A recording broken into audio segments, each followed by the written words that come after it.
24시간 위급 환자를 돌봐야 할 응급실이 하나둘 사라지고 있습니다.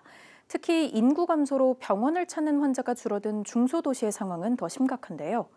일부 지자체는 경영난에 시달리는 병원에 직접 인건비와 운영비를 지원하는 등 응급실 살리기에 나서고 있습니다. 위기에 내몰린 지역 응급의료 체계를 전복은 기자가 살펴봤습니다.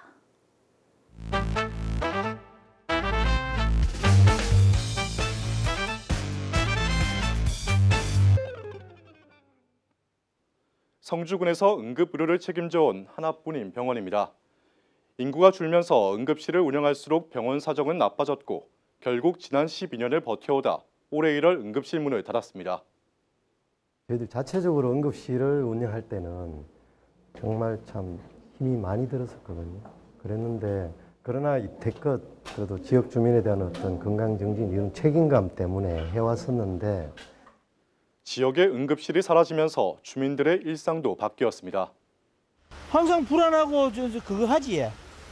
뭐 안 그러면 대구까지 가려면 시간이 많이 걸리고 그거 하니까 또 그렇게 큰 거 아닌 것 같으면 가까운 데 가 할 수도 있고 그거 해야 되는데 그게 잘 안 되잖아요.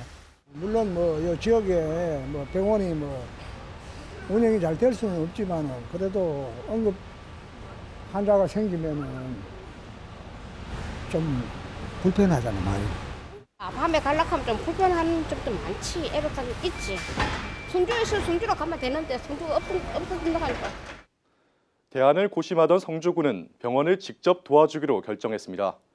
관련 조례를 만들어 응급실 운영에 필요한 인건비와 경비 등을 지원하기로 한 겁니다.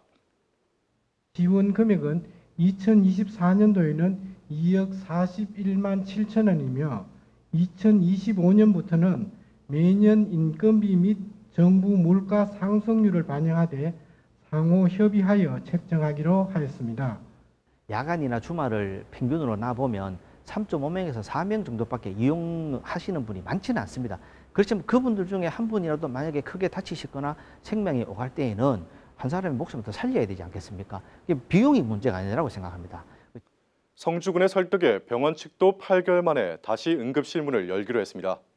응급의료를 책임지고 또 우리 지역 주민의 건강 유지를 위한 그런 부분에 한치의 오차도 없이 정말 성실하게 당직 의료기관 응급실을 24시간 365일 철저히 운영을 잘 해나가겠다는 그런 약속을 또 드립니다.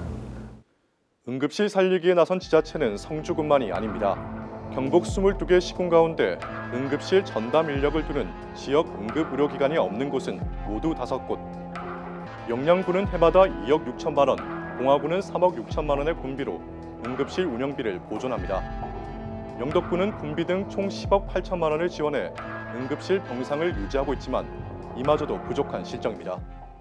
영덕에 응급실이 없어가지고 다시 이제 좀 우여곡절 끝에 다시 이제 일반 병원으로 바꿔갖고 저희가 지원을 하게 됐는지 하여튼 그래요. 지금 현재로는 응급실을 유지하는 그걸로도 적자가 나도 지금 운영을 일단 하고 있습니다.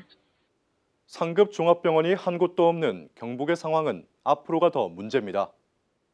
지난해 경북의 뇌졸중과 심근경색 등 중증 응급 환자의 사망률은 전국에서 가장 높았습니다. 권역 응급의료센터는 포항과 구미, 안동 세 곳뿐인데다 지역 간 거리도 멀어 응급 환자 이송 부담도 클 수밖에 없습니다. 인구 불균형 문제가 심화하면서 사는 곳에 따라 응급실도 제때 갈 수 없는 의료 공백 우려가 커지고 있습니다. 일선 지자체가 예산을 쏟아부어 응급실 불을 밝히는 가운데 24시간 긴급 상황에 대처해야 하는 응급 의료 체계를 제대로 살펴봐야 할 때입니다. 뉴스국 전보근입니다.